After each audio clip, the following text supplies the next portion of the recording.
মার্কিন কর্মকর্তাদের গ্রাফিতির আর্ট বুক উপহার দিলেন প্রধান উপদেষ্টা। বাংলাদেশে সফররত মার্কিন প্রতিনিধিদলকে বৈষম্যবিরোধী ছাত্র আন্দোলনের সময় রাজধানী দেয়ালে আঁকা বর্ণিল ও বৈচিত্র্যময় গ্রাফিতির ছবি সংবলিত একটি আর্ট বুক উপহার দিয়েছেন অন্তর্বর্তী সরকারের প্রধান উপদেষ্টা ড মুহাম্মদ ইউনূস। রোববার ঢাকায় রাষ্ট্রীয় অতিথি ভবন যমুনায় মার্কিন প্রতিনিধিদলের সঙ্গে অনুষ্ঠিত বৈঠকে তাদের হাতে এ উপহার তুলে দেন প্রধান উপদেষ্টা। অন্তর্বর্তী সরকারের প্রধান উপদেষ্টা হিসেবে শপথ নেওয়ার পরপরই সংশ্লিষ্টদের এই আর্ট বুক প্রকাশের নির্দেশ দিয়েছিলেন ড ইউনূস। বইটিতে গত জুলাই ও আগস্ট মাসে ছাত্রদের নেতৃত্বে আন্দোলন চলাকালে ঢাকাসহ দেশের অন্যান্য শহর ও নগরের দেয়ালে তরুণ শিক্ষার্থীদের আঁকা সেরা কিছু শিল্পকর্ম স্থান পেয়েছে। প্রধান উপদেষ্টা মার্কিন প্রতিনিধিদলের কাছে গ্রাফিতির ঐতিহাসিক তাৎপর্য তুলে ধরেন।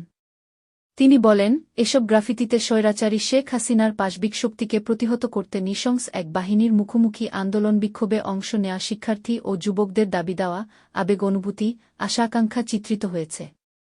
মার্কিন প্রতিনিধিকে উদ্দেশ্য করে ড ইউনূস বলেন, আমি আপনাদের ঢাকার দেয়ালগুলো একবার ঘুরে দেখার অনুরোধ করব।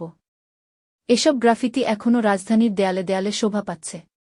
শুধু বিপ্লবের পরই নয়, আন্দোলন চলাকালেও শিক্ষার্থীরা সরকারি বাহিনীকে অমান্য করে এসব গ্রাফিতি আঁকেন। মার্কিন প্রতিনিধিদলের নেতৃত্ব দেন যুক্তরাষ্ট্রের রাজস্ব ও অর্থ দপ্তরের আন্তর্জাতিক অর্থায়ন বিষয়ক সহকারী আন্ডার সেক্রেটারি ব্রেন্ট নেইম্যান। প্রতিনিধিদলে আরও ছিলেন যুক্তরাষ্ট্রের দক্ষিণ ও মধ্য এশিয়া বিষয়ক সহকারী পররাষ্ট্রমন্ত্রী ডোনাল্ড লু, যুক্তরাষ্ট্রের সহকারী বাণিজ্য প্রতিনিধি ব্রেন্ডন লিঞ্চ, ইউএসআইডির উপসহকারী প্রশাসক অঞ্জলি কাউর এবং মার্কিন ট্রেজারি ডিপার্টমেন্টের পরিচালক